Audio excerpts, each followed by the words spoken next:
Greetings, it's Charles from Intrepid Eagle Finance here to talk about what happened in the market and the economy during the second quarter of 2025. First, let's look at some glass half full things.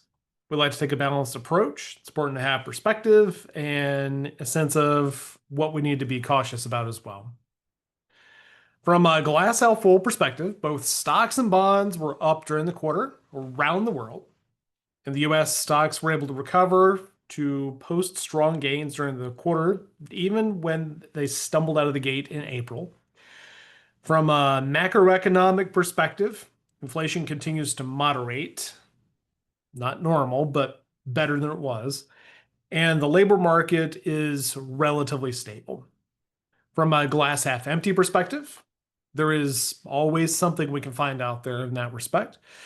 We have numerous sources of uncertainty to deal with in ongoing trade wars, tenuous tariff outlook, and U.S. government debt downgrade, and continuation of geopolitical concerns with conflicts in Ukraine and the Middle East. Now let's take a look at Q2 and look at some numbers to put some context around this. To put some numbers around the market's narrative, here we want to highlight a few relevant data points to give some clarity around what's been happening over the last quarter. First, President Trump's original 90-day pause on the sweeping Liberation Day reciprocal tariffs has been extended an additional 23 days from July 9th to August 1st to allow U.S. trading partners additional time to negotiate. This brings the possibility for potentially lower tariff rates going forward if all sides couldn't come to an agreement. The number nine. Nine is the number of all-time highs set by the S&P 500 index in the first half of the year, including the largest single-day increase since 2008 of 9.5%, which was set on the day that the tariff pause was announced. Negative 5.6% is the median drawdown for the S&P 500 index in response to geopolitical shocks, like we've seen unfolding in the Middle East. Later on, we'll put some more context around this number. And lastly, given all that's happened so far this year, let alone last quarter, a globally diversified portfolio is actually up 7.2% this year and is beating the S&P 500 by 1% year to date, which is a good reminder to not overreact to the latest headline and that diversification is an important tool for long-term success. Now let's dig a little bit deeper into some more themes from the second quarter. Like the first quarter of the year, Q2 headlines continue to be dominated by trade wars and White House tariff news. And again, just like last quarter, the administration's tariff policies continue to be fluid, along with the response from international trading partners. The chart here shows a timeline of major tariff policies dating back to early February this year, along with the estimated effective tariff rate on U.S. imports of various goods. As of February 3rd, we started with an effective tariff rate of just under 4%. On Liberation Day in early April, at the beginning of second quarter, this rate jumped to 23% before hitting a higher level of 27% a few weeks later. This caused some ups and downs in the stock market, given how higher tariffs were speculated to affect U.S. businesses. In the following months, the U.S. and other trading partners have held negotiations, although little detail has been shared with specifics so far. This has resulted in some progress as the effective tariff rate finished the quarter around 13.5%, around when markets began to rebound. And no one can predict what the future is going to be with any precision, but it seems likely that tariffs in some form or some level are going to be with us for the foreseeable future. And businesses and consumers are going to have to find a way to adapt. Going forward, businesses and consumers are going to be faced with a choice.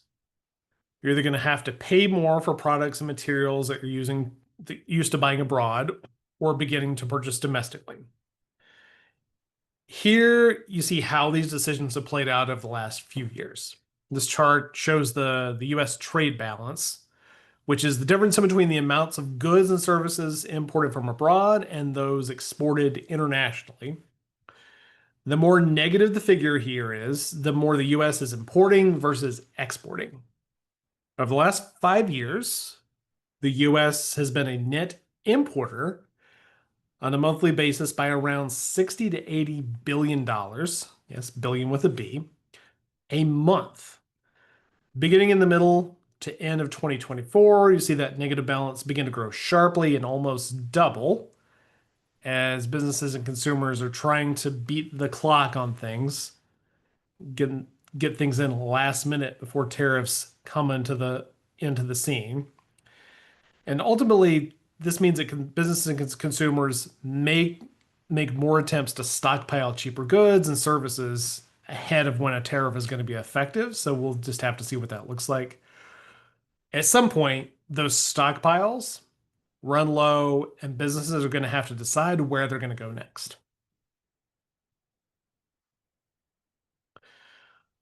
Looking here, this slide emphasizes even more to me how quickly tariff shocks materialized and came up onto the consciousness. This is a survey from the Conference Board Measures of CEO Confidence.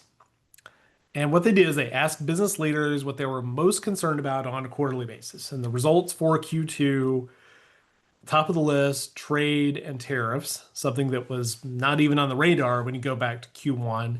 It's now at the top of the list, at least as far as what these business leaders are saying they're thinking about. Looking a little bit more at tariffs, here we see how US businesses are planning to deal with higher tariffs and how those decisions could affect consumers. Between manufacturing and service providers, a number of companies plan to absorb at least a portion of the cost increases. It could find a new supplier, move up purchases ahead of tariff implementation, or even extreme measures like scaling down or exiting operations. Now, particularly in the manufacturing segment, companies plan to pass along these cost increases to consumers. Ultimately, businesses are likely to implement a combination of cost absorbing and pass through measures. Now, this scenario could, we don't know, could impact market performance in the future. It could also impact inflation. We really don't know. Now, thinking about tariffs from the Federal Reserve standpoint, uncertainty around tariffs, in addition to creating some questions for business and consumers, also creates questions for the Federal Reserve. So far, it's unlikely that we've seen the full effect of what this is going to be like, even when it comes to prices and inflation, of which the last reading has been positive. We're not back to normal inflation, but we're improved. So far, we've seen both broad inflation measures and the Fed's their own preferred inflation gauge, the core CPI, continue to hover around 3% on a year-to-year basis, and when you look at that blue line on the chart. Unemployment rate, when you look at the green level, sits around 4%, and it's near all-time lows. Given both components of the Fed's mandate, inflation and unemployment, are pretty low, it's unlikely that they're going to make a case for cutting rates quickly, even if the market wants it or business leaders want that. For now, it's a wait and see approach. Now let's look at some different parts of the market. Let's first look at the global bond market. US and international bond returns were all positive for the second quarter. Over the last 3 months, Treasury and corporate returns have outpaced muni returns as yields have dropped. All bond returns shown here are positive over the last 12 months, with intermediate corporate bonds earning the most at around 8.6%. And that's due to declines in intermediate term yields and credit spreads, as we'll talk about on the next slide. On this slide, if you focus on the chart on the left first, you'll see that compared to the last quarter end, short-term rates, which the Federal Reserve controls, stayed the same over the quarter while longer-term yields rose slightly. You can see that there is still some inversion on the shorter and intermediate parts of the curve, but not on the longer ends.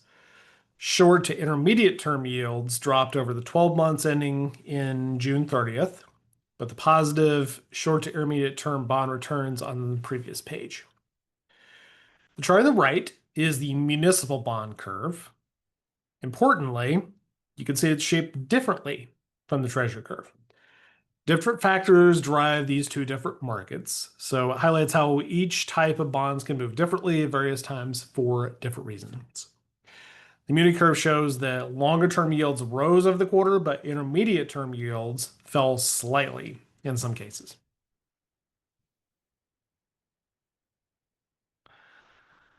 Let's talk about credit downgrades. In the middle of May, Moody's, one of the credit reporting agencies, followed Standard & Poor's and Fitch's prior decisions. Those date back to 2011 and then 2023, respectively, to strip the federal government of its last AAA credit rating. Depending on the credit rating agency, there are only two corporations that hold a higher rating at this point. Well, if you're curious, it's Johnson & Johnson and Microsoft. However, like prior credit rating downgrades, this does not necessarily spell doom and gloom for federal debt. It's not new news. Like prior downgrades, Moody's cited the interest in government debt and rise in interest costs as cause for the downgrades. Yet another credit downgrade highlights a potential longer-term concern for the U.S. government debt and its need to rein in continual deficit spending. This chart looks at prior downgrades and the 14 trading days in the market that followed. In 2011, if you look at that dark blue line, we saw the 10-year yields drop and investment grade spreads widen, while in 2023, in the blue lines, both measures increased during the following 2 or 3 weeks. This time, around in May, we saw 10-year Treasury yields briefly jump as much as 0.15% by the third trading day post downgrade, even though 10-year Treasury yields finished the quarter 0.919% lower than where they were on the day of the downgrade, with credit spreads also remaining relatively tight. For now, the US dollar and the federal government bonds remains heavily intertwined across the globe. This does also provide a potential opportunity for the importance of diversifying bonds internationally. And it's one of the reasons why we advocate for that. Now let's take a look at the stock market in the US. US stocks were positive for the second quarter, despite a very rocky start in April.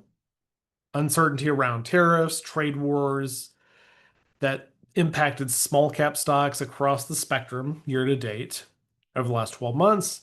All segments are positive, with small cap and value stocks lagging just a little bit. Now revisiting the Magnificent Seven. This is some of the 7 companies that are very big and have impacted the market a lot over the last couple of years. Now, on the prior slide, you saw large cap growth stocks lead the market over the quarter. But that doesn't tell the whole story. If you extend the starting point to February 19th of this year, the prior year-to-date high for the US market puts the stellar Q2 performance in a little better context. Here you see the individual stock performance of the collective Magnificent Seven companies in the dark gray lines, and plot the US stock market performance over the same period in the red line. During this time, only 2 of the 7 stocks beat the US market by more than 2%. 4 of the 7 stocks ended the period in negative territory. with Apple lagging the furthest behind with a 16% decline. Early on in the period, Tesla was down as much as 37%, and this highlights the fragility in a US only or concentrated single stock selection. This is one of the reasons why we advocate for being diversified in the US and then also outside of the US. Thinking about geopolitical news, as I mentioned before, we continue to see tensions in the Middle East and other parts of the world still exchanging blows and still dominating headlines. In all these conflicts, oil prices reacted with some big swings up and down just because of the uncertainty around how energy infrastructure would fare. It also emphasizes the idea that geopolitical shocks are nothing new. This chart shows that the median size of a drawdown in the S&P 500 reacting to those kinds of shocks dating back to 1939, it's about 5.5%. And when you see that red bar on the far left. Moreover, data shows that on average, markets take an average of about a month to recover losses and go on to return an average of 14% over the next 12 months following these kinds of shocks. And this goes to as one more example for why having a long-term mindset is one of the best ways to serve your family with your investing choices. Looking outside the US for non-US stocks, these were all positive for the second quarter as well, year to date, and then also the trailing 12 months. International large cap value stocks gained the most by far this year at 21.9% year to date, while international small cap growth stocks gained the most this quarter at 19%. Now, one thing I'll point out is during the last 12 months, international developed large cap stocks, when we say developed, we mean countries like France, Germany, England, places like that, more developed economies, mature economies, outpaced the US. And they outpaced their US counterparts by about 3%, which is different from small cap developed stocks that outpace their US counterparts by an even larger 15%.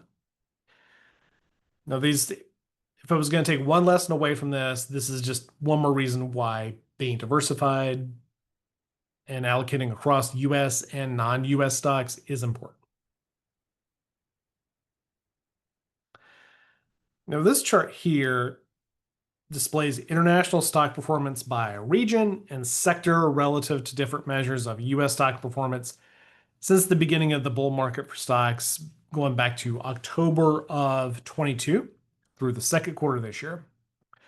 If you look at the chart on the left, you can see that both European and Japanese stocks have outperformed US stocks when you subtract NVIDIA. Similarly, if you look at the chart on the right, you look at the different regional sector performance versus US large growth stocks and see that different stock sectors outside of the US have been growing rapidly, namely European aerospace, defense companies. And while the crystal ball is always cloudy, there's still reason to believe that an international stock allocation is important, and it's an important part of a well-diversified portfolio. Looking at the US dollar, this is a measure of the US dollar against 16 other currencies around the world. A rising dollar is generally good for us as consumers because it makes foreign goods cheaper to purchase, but bad for owners of assets like investments that are non-dollar denominated, things like foreign stocks. Said differently, a strong dollar hurts international investment returns. Strong dollar also hurts US exports, and therefore it can also negatively impact US production and employment.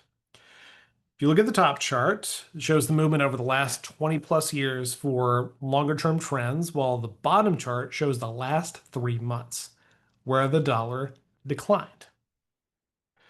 Top chart shows the dollar is currently still stronger than most other times since the inception of this particular measure.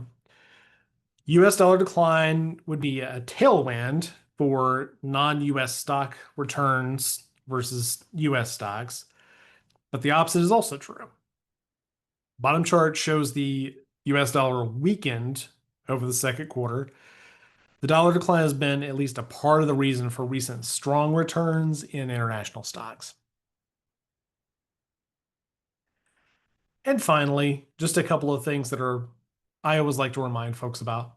Financial planning is a process, it's not an endpoint. We're never done. Make sure you concentrate on long-term goals and objectives. Focus on reaching goals, not just beating benchmarks. Maintain a disciplined approach in good and bad markets. Invest broadly and globally. Asset allocation is key. Reduce investment and tax expenses where possible, and rebalance along the way. And that is our review of the second quarter of 2025. Thank you for joining me. May the Lord bless you and may the Lord bless your family. Have a great day.